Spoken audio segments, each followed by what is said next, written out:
Hi, everybody. This is Hidden Mysteries, and I'm Mimi, one of your co-hosts for this evening. And joining me is Reverend Maria DeAndrea, as always. Hi, Maria. Hi, how you doing? We're having such a great day. Yes, yes, yes. This is April 1st, April Fool's Day. And we're coming to you as usual from the New York area, and we're here the first Wednesday of every month as we explore an array of unusual topics and endeavor to seek out answers to mysterious concepts and age-old legends. Reverend Maria is an internationally known psychic from Budapest, Hungary, and a European shaman.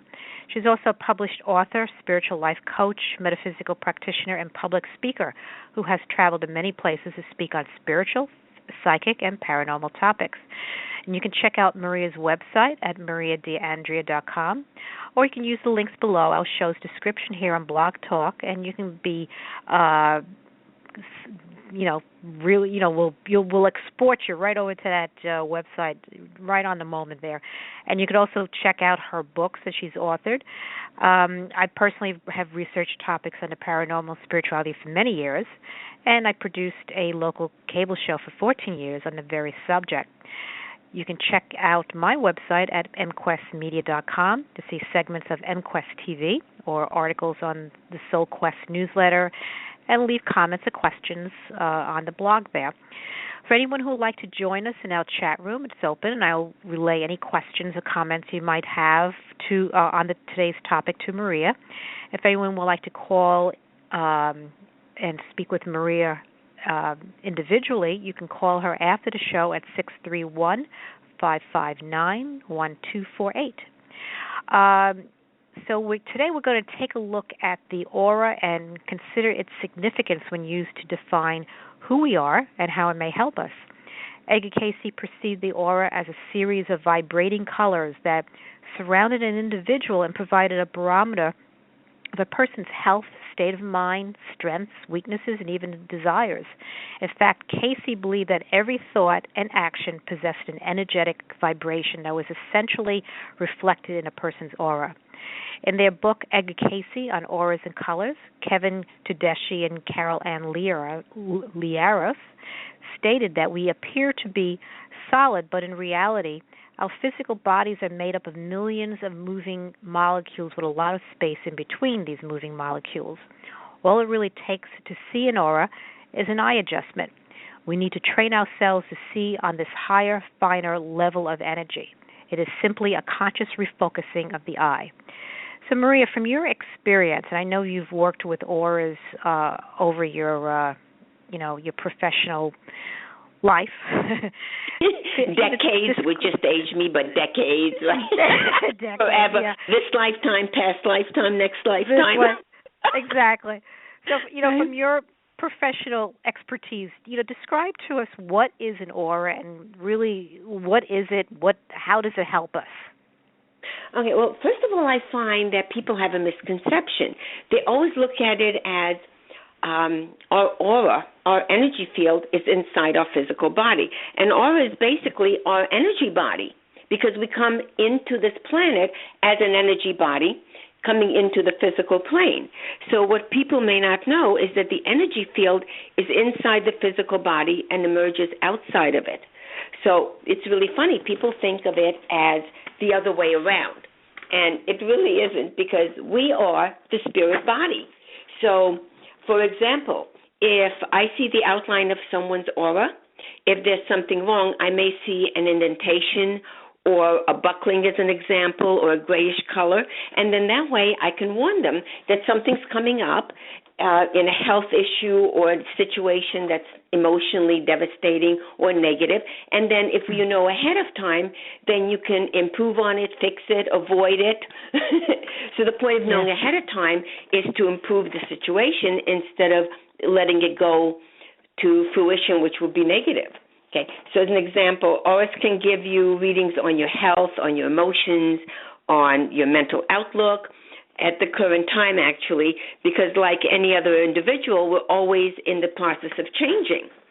So sometimes people think of it as, and I think it's funny, they think of it as if they get too close to each other, that they might bump into each other's energy field. And you and I were talking about it earlier that, energy is unlimited. It goes through walls, it goes through the planet, it goes through the universe. So when you're dealing with your energy field, it actually overlaps a lot of times around other people. It's not, they're too worried about the auras touching, and they're always going to. That's how we interact with people. Yeah, I think maybe some people are thinking in terms of physical, the physical body, and how if we get too close to it, we bump into each other. And energy obviously is nothing like that. It's unlimited. As an energy field, how can our aura affect the way we react to one another? Okay. As an example, and it's really funny because I love when we do hands-on things where people can try it for themselves. So if somebody had a good friend, as an example, when they sit very close to one another, because the person feels comfortable, they're actually in each other's energy field. So they feel safe, they're comfortable, they're not moving. It's the vibration that will actually affect you. There's that occult law again that says like attracts like. So positive attracts positive. And you will always be drawn to another person like you who gives off the same energy where you're going to feel comfortable. So you will feel comfortable around each other. And it's funny, in some cultures, when they tend to live and move about with a great many people, like in a very populated city as an example, they can still maintain their personal and their private, their energy and space, because what happens is through time, or really if they're born into the culture pretty quickly, they learn basically that they can draw the energy into themselves. Okay. So what I suggest to people to try an experiment, and this always works, it's actually funny. Okay. So if you're sitting, say someone is sitting very close to somebody else at, say, a lunch encounter, for example. Okay. And by the way, before you do this experiment, you want to make sure that you're not doing this around somebody that looks like they're already aggravated or annoyed, somebody that you might actually tick off. We don't want a negative response. Right. We don't want anybody yelling at us. But basically, as an example, you'd sit near somebody at a lunch encounter, okay? And you can test your private space. So a little at a time, what you could do is you could start moving your utensils closer to them each time. Okay. So as an example, you're picking up a coffee cup. When you put it down, instead of putting it down in front of you, you move it closer to them. Basically, you're invading their aura, their space. Okay? So you're starting to move it closer. And you want to see how far you can go before the person actually starts reacting, because you're invading or encroaching in their territory. So what would happen if you don't know someone, by the way, and if they invade your space, you would have the same reaction. You'd get on guard because it's a survival instinct. So what the other person would do is either they would start physically moving away from you, or they would get up and move to a different space, a different table, or they would leave, And that's why you don't want to do this with somebody that looks annoying, because they're going to yell at you. They're going to get, instead of defensive, they're going to go the other way because you're encroaching on their space. So they will feel it. They will react to it. They may not know consciously what's going on, though. It's a survival instinct. Now, if you were doing the same thing with a friend, they're not really going to react because they're comfortable with you, they like you. They don't care if you're in their space. So, it's fun to experiment like that just to see how somebody reacts. You just want to make sure it's not somebody aggressive. Right. No, that would be a fascinating test to do, like a lab experiment, just to get to understand, just to get to understand like what is our energy field, and how can we meld in with the next person? How do we affect one another? Do we pick up things from one another? I think that would be a very good experiment to do. And if you were sitting next to somebody with like energy, like if you're a positive person and you're sitting next to somebody at a counter where they're positive, they may not react that much because there's nothing to really trigger at the same level. But usually it has some trigger just because you don't know the person. Right. Now, colors definitely have an effect on all of us.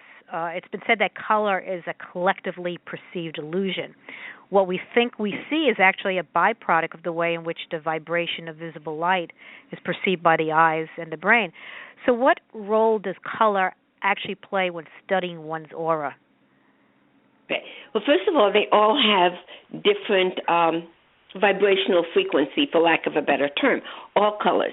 And everybody subconsciously reacts to a color. It's a group feeling, humanity-wise. So as an example, say you were seeing the color orange in somebody's energy field in their aura, because we tend to do that.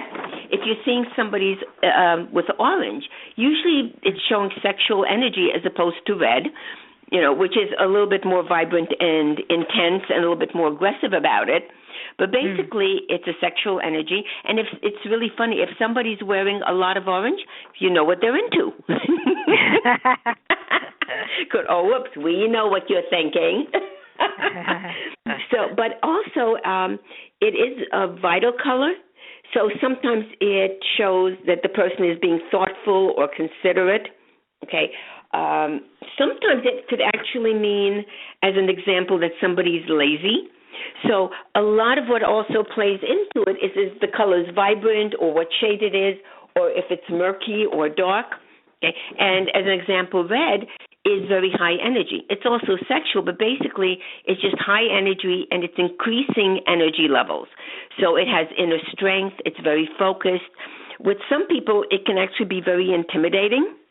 Yeah, I know. Business, we don't want to trigger somebody. Okay? Because, well, first of all, what people don't realize is colors, even though they're in our energy field and part of us, they're also connected to different planets, different musical notes. As an example, when you're thinking do, re, mi, fa, red is actually connected to the musical note of do. It's connected to Mars. Okay, and Mars being the planet of war, on the metaphysical side, it also means that red is force. Now, it can be positive force because if you set a goal and you really want to reach that goal, you have to have some positive force and energy to go after that goal and not to deviate off your path. So it can go either way depending on the person. Sometimes it can show nervousness. So it gives us a gauge. Pink, as an example, is more universal love, affection. It's also very strong healing, positive healing, and it's a very strong positive energy. And it's really funny. You'll notice that if you have a friend, as an example, that wears a lot of pink, it's very hard to yell at them. It's actually funny because it's universal love. So you might get annoyed at them, but the level will be toned down. Well, just to let you know that when I was very young, all I did was wear pink. I don't know what it was, but I was so attracted to pink, and I could look at two different color, let's say, blouses, and I would always pick the pink one. And I was so heavily drawn to it. And then it's like over the years, I noticed I get drawn to different colors through different periods of my life. It's very interesting. Yeah, well, that actually makes sense because say you have a lot of pink in your energy field, in your aura. What that's saying is that's the phase that you're in at that point in your life, which could be short-term or permanent. So if you're loving and you're dealing from universal love, which is the color pink, you're also going to be drawn to pink in clothes and in other things because that's just you. It's like attracts like. That's like with yellow. If you see yellow around somebody's head, basically they're in the process of analyzing or thinking. Now, if you see what we were talking about before with the different shades, if you see like a mustard shade of yellow above their head, normally it actually means they're lying. So it gives us a jump. We're going, aha. That little aha moment, Yeah. But with yellow, it's also, it also means good health, and it's also a happy color. Because when you think of yellow, you think of the sun. It's a happy color. Right. The other side of that would be, as an example, if somebody didn't have strong willpower. Like in red, it means that they have very strong willpower. In yellow, if it's, depending on the shade, if it's murky and it's dark, it usually just means that they don't have a lot of willpower, With blue as an example, blue is the color of balance. So someone who is stable or cooperative would cooperative would have that shade. It usually means somebody that you can trust. It depends on the shade, though. If it's dark and murky, they used to be able to be trusted, but not anymore. You know, silver is also very spiritual. It's a higher vibration than, say, violet, which is a spiritual color. Black a lot of times means that the person is depressed or it's negativity. Usually when you're dealing on the metaphysical, on the occult side, black can go either way. Black can go where it's negative and you're doing negative work, but it also can be positive where black will help you stay focused on something and really move from very high willpower. So it can be a positive force. But when you're looking at black in somebody's aura, which is different, their energy field, then it represents more depression or negativity. So as an example, if you were going to go on an airplane and you saw very dark energy around the plane, like very dark gray, very dark black, personally, I wouldn't get on the plane. Now, this is funny. My oldest son, Rick, was in the Navy, and he was visiting here on leave, and he was going back, and he was going on the airplane. And it's really funny because we're online. You know, you can only walk them so far before they tell you, since you're not getting on the plane, they want you to leave. So we're online. And not only was my son online, and I'm hanging out with him till he gets on the plane, but one of my students was on the line behind us with her husband and her family. So she actually came over and she said to us, since she knows that it's my son, she said she knows the plane isn't going down. I'm always doing protection, you know. Right. So it was really funny. So now they get on the plane, and when they got to Italy, I get a phone call from both of them. I got a phone call from them that basically said they got on the plane, and there was a 3-hour delay because they found something wrong with the airplane, and if they were in the air and they found it, they couldn't have done anything. So they would have been in a lot of trouble. But because we do protection, okay, and like I said, we're always protecting, and I will do that for other people. I teach that, and because we were doing protection, it was actually funny because they both told me that they were the only 2 people on the airplane not complaining about the delay. They were both going, woo! Because if it was in the air, I'd be calling them in from the other side. So they said they kept looking at each other for the 3 hours going, we know. They knew that they were safe, you know. Yeah. So it's really funny. But the plane, I didn't see the plane ahead of time, so there was no way to gauge. So if you were going to go on an airplane or the car or something, and there's a lot of gray enveloping it, kind of like a cloud, because it's the energy of the situation. If it looks like very, very dark gray or black, personally, I wouldn't get on the plane. I'd wait for the next one. I wouldn't take that chance. Yeah. You just can't explain that to people at the airport. No, I want to change my seat to a different plane. Yeah. Well, color has always been recognized for its therapeutic healing. I mean, anytime you walk into any building, you'll notice that in certain types of buildings, let's say in health-related buildings, you'll always have like a calmer or a warmer type of color because they basically want to help with the healing process. In ancient Egypt, the temples were constructed to help heal people through vibration by using both color and music. So it's a very important element, the mere fact that color and music, both having vibrationary frequency, both affect us, whether we realize it or not. I mean, we may not be aware of it all the time, but it does. Our environment and the sounds around us, everything affects our energy field and how we think, and it affects us everywhere. So let's talk about Kirlian photography, for instance. How was this used to capture? How is this actually used to capture the aura? Well, actually, it's funny. We use the Kirlian photography for readings. And actually, the camera that I use was built by a friend of mine. And originally it really wasn't meant for readings. It was a scientific experiment. So we can see pictures of the aura on film.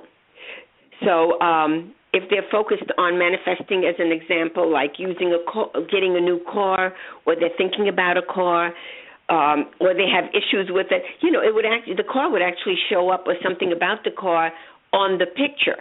Okay, so Kirlian photography actually takes pictures of the energy around the body. Okay, so it takes a picture around the body, and it's the energy coming from your body. Okay, so It's actually the vibration of you as a person. Okay, it's very, very definite, and it's particular just to you. Okay, so as an example, the way the scientists that discovered it, who happened to be in Russia, as a Russian scientist, what they did was they realized that if you cut a part of a leaf and take a picture of it, after you cut the piece off, you will still see the outline of the severed piece afterwards for a while. Okay, It's called a phantom limb with people, or a phantom leaf, depending on what it is. And it's really funny. I took a picture of a client's hand once, and in the center of the picture was this really cute, happy puppy. And when I told her what I saw and what it was, she actually started to laugh, because she said, basically, she took out a picture, first of all, from her wallet, and it was the exact same picture. I mean, literally the exact.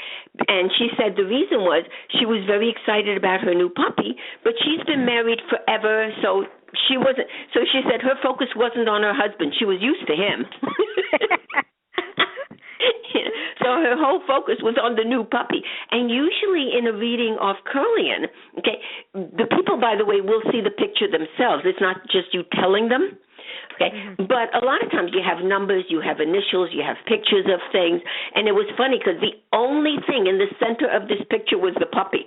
I actually felt bad because it didn't have more information. Now, she was happy. So sometimes, with the colors, too, on the Kirlian, you can tell people's moods, as an example. Actually, you and I were talking about it earlier, that when you look at the halos that artists painted around angels, it was actually their energy field. So the gold color means high spirituality, and is also the color of teaching, by the way. So gold is also universal love and an extremely high level of love. So it's funny when you think of some of the artists, how they painted, and they actually were painting, people look at it as just the halo, but it was actually the aura, you know. And actually, inanimate objects also have an aura. It's just that with inanimate objects, usually it's an electric blue that can be seen about a 1/16 of an inch above the object. It just doesn't occur to people that there's energy around inanimate objects. But as you were saying earlier, everything is molecular and energy, so everything is moving. The only difference is that it's moving at a different vibration than us. That's why it seems slower, so we don't actually notice that it has movement. Right. Yeah, like most often the aura is ever changing, like you said. It's like a multi-layered and intricate as we are. So the size, the shape, the colors generally change and evolve depending upon what an individual is doing, or what they're thinking, or perhaps what they're involved in.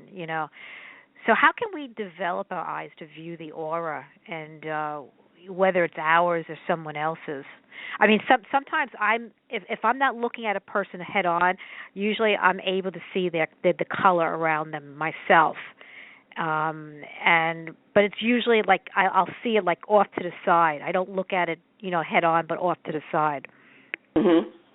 Yeah, and actually, it's really funny when you think about it, because, well, we're in New York, so if we got on the subway, we're really bad. If we got on the subway or the bus or the train, and if you're really tuning in, and you're looking at the people, from an auric point of view, if you're looking at the people, say, on the subway, it's like the subway just lit up in all different colors.